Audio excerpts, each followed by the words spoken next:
प्रसंग तो चल रहा है पुण्यात्माओं कि अब ये जो समय है ये इन 4 युगों की करीब है, सतयुग, त्रेता, द्वापर की और इस कलयुग की। अब ये प्राइम टाइम है भक्ति का, मोक्ष कराने का। सतयुग, त्रेता, द्वापर में प्राणी वैसे ही बहुत सुखी थे, अच्छी आत्माओं का जन्म होता है, तो वो जो भी भक्ति शास्त्र विरुद्ध भी कर रहे होते हैं तो भी उनको सुख होता है। तो वो ये समझ बैठते हैं कि जो साधनाएं हम कर रहे हैं इन्हीं से हमें लाभ हो रहा। जैसे ये दास पहले भगवान श्री कृष्ण, भगवान विष्णु, भगवान शंकर जी, बाबा श्याम जी, हनुमान जी और भी जो भी देवी देवता हमारे पवित्र धर्म में हमें पूज्य बता रखे थे, सबकी पूजा करते थे। और वो अब पता चला वो तो शास्त्र विरुद्ध साधना थी जिससे लाभ हो ही नहीं सकता। और फिर भी बहुत से ढेर सारे सुख अपने जीवन में हो रहे थे। हम ये सोच बैठे थे कि इन्हीं साधनाओं से हमें लाभ हो रहा है। अब पता चला कि उन्हीं पूजाओं को करने वाले हमारे पड़ोस में, गांव में, उनके सर्वनाश हो गए। कभी बुद्धि नहीं गई कि ये भी वही पूजा करते हैं और इनका कति नाश हो गया और हमें कैसे लाभ मिल रहा है। वो प्रारब्ध कर्म ही हमें प्रफुल्लित हो रहा था। जिनके प्रारब्ध में पाप थे वो पाप उनको कैर तोड़ रहे थे, जिनके प्रारब्ध में सुख थे, पुण्य कर्म थे, उनको फल मिल रहे थे। पूजा दोनों ही एक जैसी कर रहे थे। अब ये पता चला कि जो साधनाएं हम कर रहे थे उनके प्रतिफल से हमें कोई सुख नहीं था। ये हमारे पुण्य संस्कार थे, पिछले जन्म के संग्रहित जो प्रारब्ध बनाकर हमें दिए गए थे वही प्रफुल्लित हो रहे थे।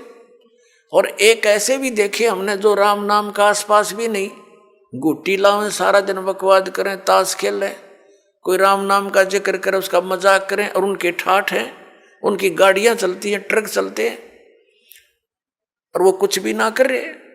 तो अब पता चला तत्व ज्ञान की रोशनी में कि वो सर्व उनको प्रारब्ध ही प्राप्त है। आगे उनका भट्ठा बैठेगा एक कदम। जब तक पिछले जन्म की बैटरी चार्ज है इन्वर्टर की, जिस प्रकार इन्वर्टर की बैटरी चार्जड है और फिर चार्जर लगा नहीं रखा, तो वो जब तक उसकी अक्षमता है उसके अंदर वो चलती रहेगी, काम करती रहेगी। और फिर एक ही दम वो सब डाउन होगी बैटरी, सब लाभ बंद हो जाएंगे। ठीक इसी प्रकार जिन पुण्यकर्मी प्राणियों के पिछले पुण्य उनके साथ हैं, आज वो कति सुखी दिखाई देते हैं और वो भक्ति भी ना करते। वो भक्ति भी नहीं करते और करते हैं तो शास्त्र विरुद्ध कर रहे हैं और वो फिर भी सुखी नजर आते हैं। तो उनको ये भ्रम हो चुका है कि हम जो पूजाएं करते हैं ये हमारी इस भक्ति के प्रतिफल में मिल रहे हैं।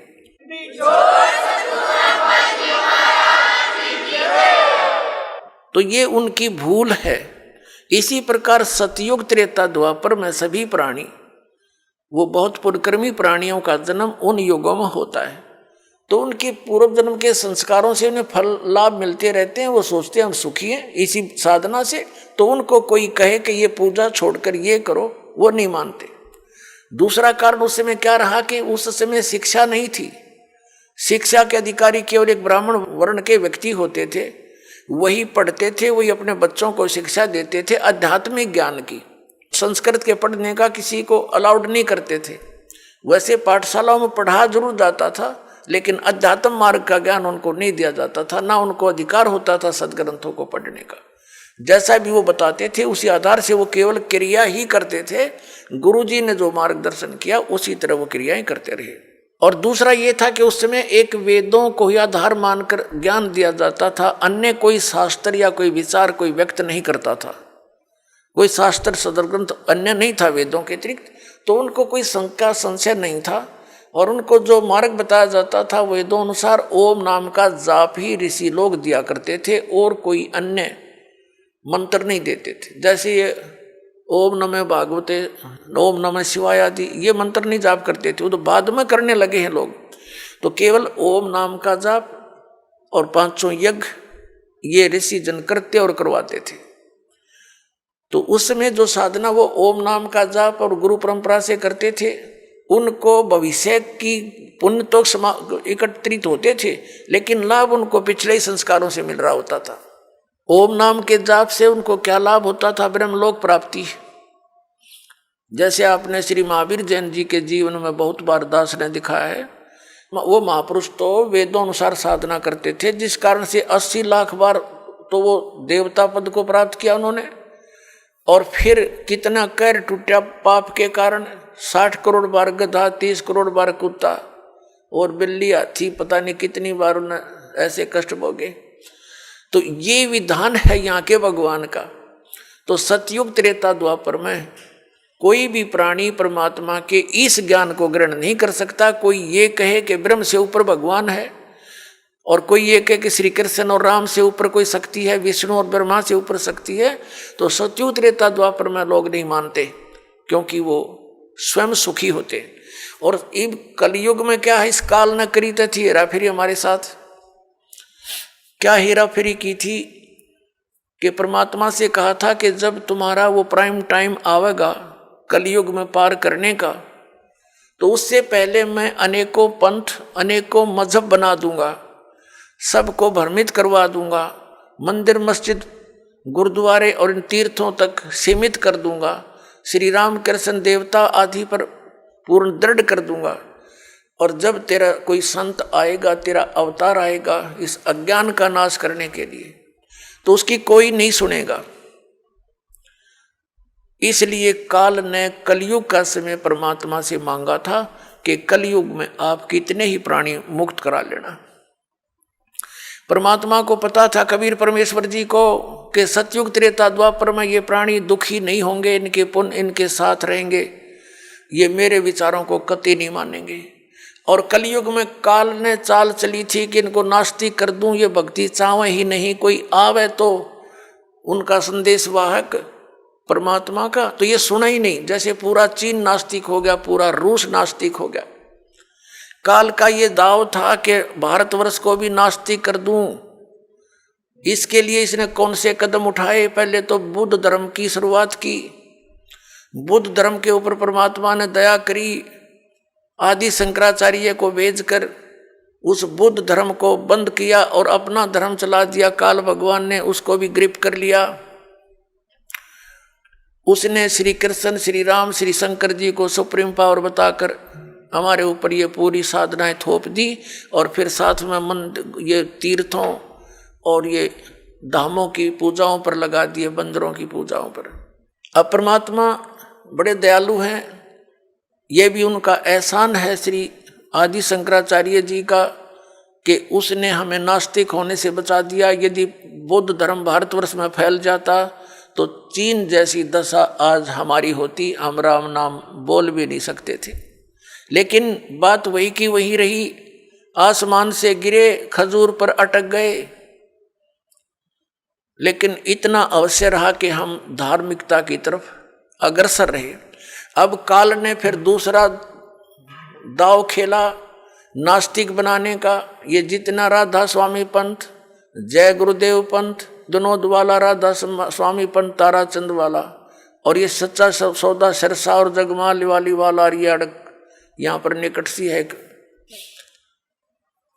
हिसार के पास है गंगुआ, और ये ठाकुर जी और ये कृपाल सिंह जी, ये सारे एक ही कुएं का जल है। श्री शिवदयाल जी के विचारों से प्रभावित हैं, उसी के आधार से प्रचार करें।